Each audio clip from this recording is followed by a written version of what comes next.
Welcome to your first ever episode of Growing Pains. I am your host, Dominique.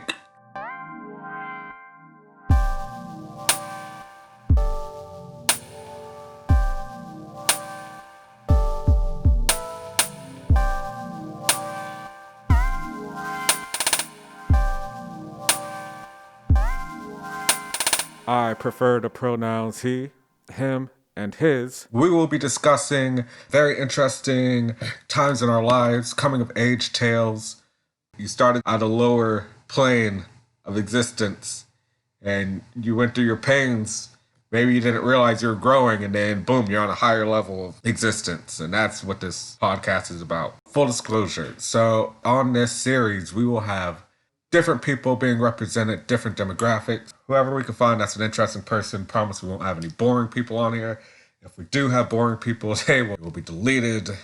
They will not be notified. We will act like they don't exist. But again, going back to full disclosure, these episodes are going to express universal themes, universal struggles and experiences and triumphs. But obviously, whoever we have on the show, what goes on is going to be specific to their experience. But I don't want to generalize in the sense that, for example, first episode will be my experience growing up, becoming an adult. I am an African American, cisgender male. So it will be my experience being black in different areas of the country. I've moved around a lot, becoming a man, the expectations that come with that. My favorite saying my dad used to say to me used to piss me off all the time. Time to pop you off the titty is what he used to say. And so that was a perfect excuse for him to kick me out. So I guess I could back up a little bit. When I graduated from high school, the plan was to go off to college. I lived in Virginia at the time, Newport News. I got accepted into Hofstra University in New York. It cost $50,000 a year. So this is the first shattering of illusion, was thinking that I was going to go to the school that cost $50,000 a year. I thought I could just go get a loan, and I go sign up for Sallie Mae, and they're like, go get a co-signer. And I ask my dad, and he's like, go ask somebody else. I just didn't know where to go from there. I go to fill out the FAFSA, and they're like, get your parents' information. And I go ask my dad, and he's like, no. And I started getting these shutdowns on my dreams, and like, how could they not fucking happen? That was the first turn down, and I have to go back to my hometown, Catawba County. It's a small little bumfuck town in the middle of nowhere. You drive in and they got this big ass rebel flag welcoming my black ass. As soon as I get there, this place is racist, ignorant, there's no opportunity. You're going to work in a factory, especially if you're black.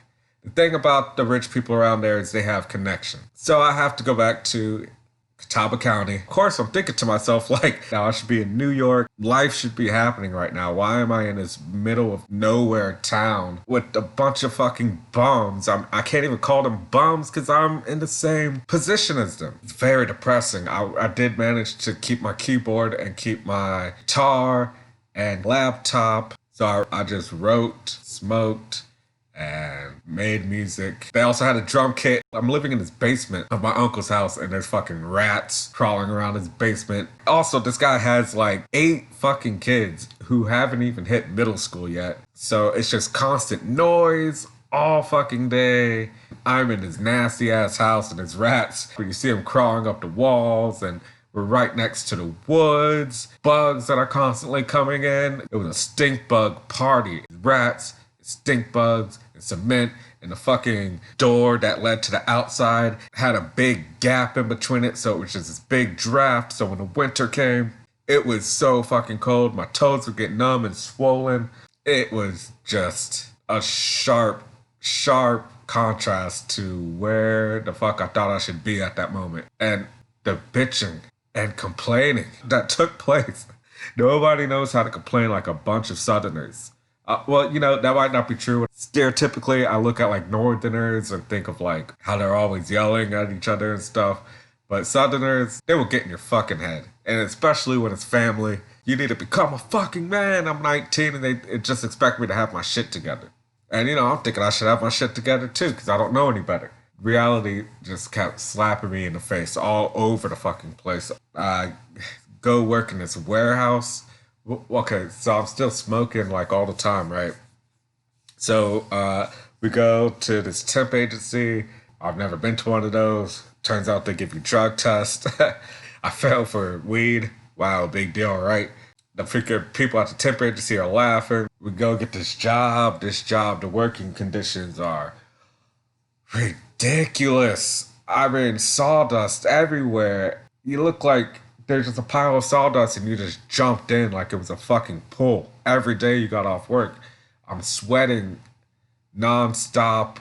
We were grinding staples off of furniture so that they don't stab you when you sit down. We use these things called grinders. It would just like spin really fast, and it was just the friction that would knock the staples off. So literally, it's just red hot staples flying all over the place in this fucking dungeon that's like 90 degrees with just sawdust everywhere. I mean, I got stabbed and shot with red hot staples and scars all over me, pouring down sweat all day. I would get so dehydrated, it would hurt for me to swallow water. I literally worked there for a month, and I woke up one day and my uncle comes down the stairs and he's like, all right, come on, time to go to work. He's been telling me I'm so proud of you, which means absolutely fucking nothing to me when people tell me they're proud of me for like shit that I don't want to do. And he comes out and he's like, let's go to work. And I'm like, nah, I'm not going back. And he's like, what? What do you mean? I'm like, I can't do it anymore. I won't do it anymore. And he's like, I think you should find another job first. And I'm like, I don't have time to look for another job. I just go to work all day and I'm too exhausted when I get back to do anything except sleep. I don't even want to shower. I don't even want to eat. I just want to go to sleep. I'm not going back. So I didn't go back. I get a job at Walmart a month later. But at this point, I'm over it because I'm thinking to myself, I can't continue to allow other people to decide where my life is going. It has to be me. It's my decision. It's my life. I have to be proactive about these things. I don't know what I'm doing, and I'm sure lots of mistakes are going to be made, but that is more than okay. So I had this cousin. He was a bit of a, I don't know which term is the correct term because I'm not a psychologist. He's either a psychopath or a sociopath. I think he's a psychopath because psychopaths are aware of what they're doing. And my uncle comes to try and warn me about Haya. That was his nickname. Haya, he's going to come up to you and he's going to talk to you about, all right, let me back up. Let me tell you a little bit about what was going on with Haya. Haya had a bit of a harsh reality awakening and he just ran away. He attempted running away many a times. Last time he ran away, he finally got away. He had been traveling back and forth across the country, receiving ridiculous amounts of money. At the time, weed was legal for medical reasons only, but he was going out to California and coming back with immense amounts of weed and immense amounts of money. It was pretty obvious what he was doing. He always had some type of lame lie or excuse. He said that he was a contractor for Home Depot. Nobody believed that shit. And he is telling my uncle he has a job opportunity for me to come work with him to be the contractor at Home Depot out in this place called Humboldt County. I just wanted to leave. I needed any excuse. I was already planning to leave. My plan was save up enough money, hitchhiking across the United States, settle down in LA, figure it out from there. That was my plan. Anyway, so he comes along and he says, oh, well, I'm going out to California with the car. Well, a car is better than hitchhiking. And he says, all right, we're leaving Wednesday. So we're all on board. Let me tell you how fucking amazing it was when things started out. Probably had about $1,000 saved, which to me was an astronomical number, going from making $40 every 2 weeks. That's $80 fucking dollars a month if I was lucky. Usually I didn't make that much money. So here I am with $1,000 and I just feel on top of the world and we're fucking eating Thai food and getting high. We go out to California. I was really dead set on staying in LA. I just know that if there were plenty of opportunities around, it could be a life that I wanted. Which wasn't happening in the middle of fucking nowhere, where the only opportunity you had was to become a supervisor in a factory or warehouse. We go to LA. I'm still very naive at this time. For example, we see a place called L. Ron Hubbard Museum. I had no idea who L. Ron Hubbard was. I was just thinking to myself, holy shit, like, who is this person who's so important that they have an entire museum dedicated to themselves? We have to check this out. So we go in, they're telling us all kind of nonsense, like he received, I don't know, 500 medals while he was in the Navy. He traveled to every country on the planet in like 2 years. He wrote over 700 books, like just ridiculous things that, I mean, I just obviously didn't believe the shit. And his greatest achievement of all, he created Scientology. And I was just like, what the fuck? We're at a Scientologist museum right now? And the girl's like, it's not a Scientologist museum. It's an L. Ron Hubbard museum. And I just like, you just gave us the runaround to just bring us to Scientology. I didn't care because this bitch was fucking beautiful. It's little things like that that could have got me in such serious trouble. I was just simply not aware. If someone or something was pretty or interesting, sparked my curiosity in the least bit, I was going after it. That's how you end up in a cult. And I just wasn't aware of stuff like that. Luckily, I had no money. Scientologists, like people who have possessions, money, are clean shaven, don't do drugs, don't do alcohol. And I was none of that. You could check off all that shit for me. So luckily, I was not a good candidate for them anyway. Otherwise, I'd be a completely different person right now. I'd be gone with the wind. We go to Eureka, Humboldt County, which is like the marijuana capital for America. It's the fucking bum fucking town with nobody in there. I didn't leave North Carolina and go all the way across the country to end up back in the middle of nowhere with a bunch of fucking white people. It was counterintuitive. It was counterproductive. It's not what I wanted at all. But he's hyping it up because I was really into hippies at the time. He's like, this is where the hippies are at. He wasn't wrong. That is where the hippies went. Every last one of them were some fucking bums. They all got old. They all got homeless. They all stayed poor.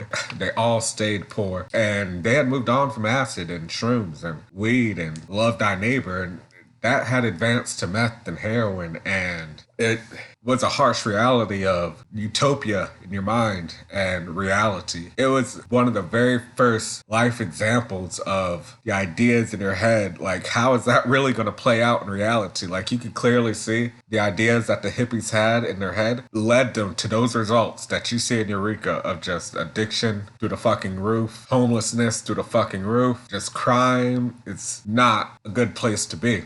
It's super pretty.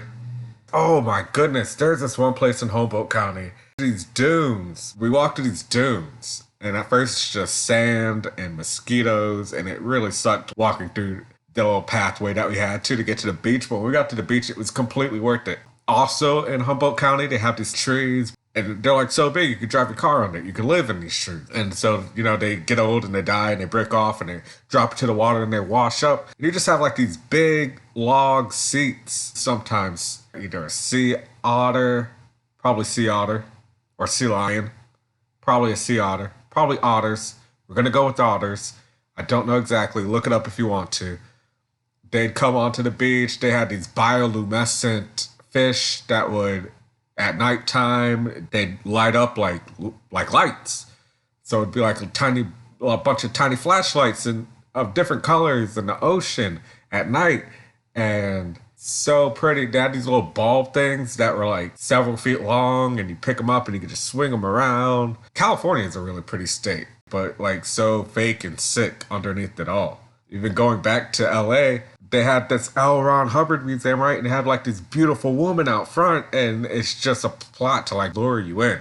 Humboldt County, I mean, the place is called Eureka, for fuck's sake. That was another thing. It's called Eureka because of the gold rush. I don't know if there's something about that space or some type of spiritual plane that just attracts people there seeking opportunity. Imagine getting caught up in the gold rush, right? With this ideas of going to get rich in this pretty place, and you go there and it's just the wild, wild west. A harsh reality that you come to. Some people get rich and the overwhelming majority die, starve, they're just struggling, they left everything behind and it was the worst mistake of their life. Shout out California, that pretty much sums up your state. Some people make it and the overwhelming majority fuck their lives up eternally. Go towards the south, you got ideas of entertainment, becoming a star. Go towards the north, you got these ideas of back in the day it was a gold rush. then it became about weed. Who knows what's going to be? I doubt that California is honestly going to change from being that place that people want to go to make things happen. These lessons, they were necessary. I'm not upset at all from the trauma or the pain that came out of these lessons, because it's why I know what I know today. It's only by making mistakes and by having illusions shattered. There's a guru, he has a quote: some people are very blessed to have their illusions about life shattered at a young age. And I was very blessed to have that happen for me.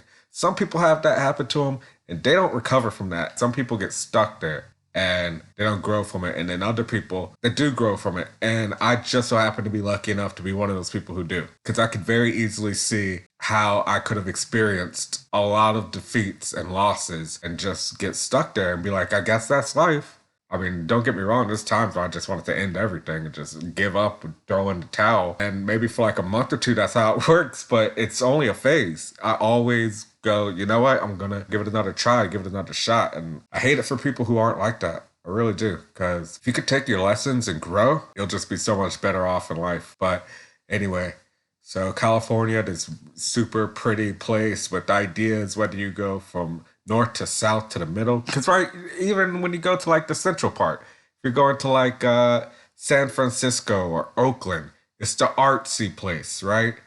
So you're south, you're going for entertainment, you want to be famous, you go more central, you want to be an artistic person, right? That's where the hippies started, San Francisco. You want to be an artistic person, you're just creative. You go further north, you have more, I guess, of an industrial mind, you're more of a business person. A great lesson that I learned is that it doesn't matter where you're at, really. Where you're at is where you make it happen. If you can't make it happen where you're at, you're not going to make it happen wherever you want to go. That's just a fact. You want to be a musician? It doesn't matter if you're in the middle of fucking nowhere. We have YouTube, we have SoundCloud, we have all the equipment you could purchase on your own. You can promote yourself. There is some major city where you're at. You go to LA with this musical ideas, if you couldn't make it where you're at, you're not gonna make it in LA. Some people do, don't get me wrong. You can take your chances, but that's like going back to like the gold rush idea. Some people fucking blew up and got rich beyond any limit, but the overwhelming majority didn't. Did you really need gold to get rich in the first place? You can get rich off of anything. There's people selling air right now. They're selling cans of air and became millionaires. You can get rich off of anything. So I'm out here with my cousin, right? He's a total psychopath, very manipulative. He liked to get inside your head and fuck that thing up. Like, I'm gonna fuck your whole mind up and put you in a mental hospital. He loved fucking with people. He would have been an amazing dictator. So we end up meeting these group of people who are a part of what is called the Rainbow Tribe. And these are people who like to do a lot of drugs, get naked, have festivals in the woods. And now I'm really thinking, oh shit, I've arrived. All I wanted to do was be a hippie. Here I am with these fucking hippies. They exist. So they shatter my illusions about hippies. Hippies fucking suck. It wasn't going to Humboldt County and seeing the obvious tragedy that was being a hippie and believing in these illusions. That did not wake me up just seeing it, but experiencing it firsthand. A really great gift. Very traumatizing, but an amazing gift that I don't walk around thinking like that anymore. I'm still very, very liberal. Still believe in helping people. As I said at the beginning of this podcast, I was a writer. Let me describe to you my writing. I'd wake up in the morning. I'd make a cup of coffee, smoke my cigarette, sit down and write till I went to sleep. I would get so hungry, I would shake. And I'd keep writing for hours and hours and hours. I'd have to use the bathroom and hold it for hours and hours. I was obsessed. And I have these things written out on my laptop. I brought it with me. My cousin's a psychopath. He opens up my laptop. He starts changing the shit that I have dedicated hours, days, fucking years into. He's just changing it to fuck with my head and blaming it on other people. So I get mad at the other people in the group and just causing all kinds of mayhem. When I get back to California, I don't write. I don't make music. There's no need to linger on that. That is a very important part of the story. All that pain and suffering and disillusionment, although it is integral, that's not even what the story is about. The story is about overcoming that. and the gifts that came out of overcoming all that. I leave California with all this disillusionment and trauma and go back home to none other than my lovely father, who's such an understanding and comforting person, who tells me, I don't care about none of that dumb shit. Go be a man. Get a fucking job. Yeah, there is no such thing as therapy. As I'm saying from my experience as a cisgender, black male, the pressure that comes from the outside, there is no such thing as therapy. There is get your fucking ass up and go do what you gotta do to survive. That's what I did. I busted my ass. I stayed poor as fuck. As fuck.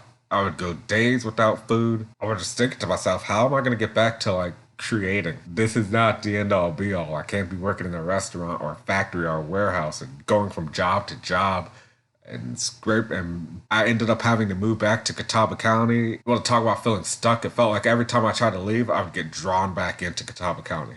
I'd leave out, find somewhere, the job would get lost, the house would get lost.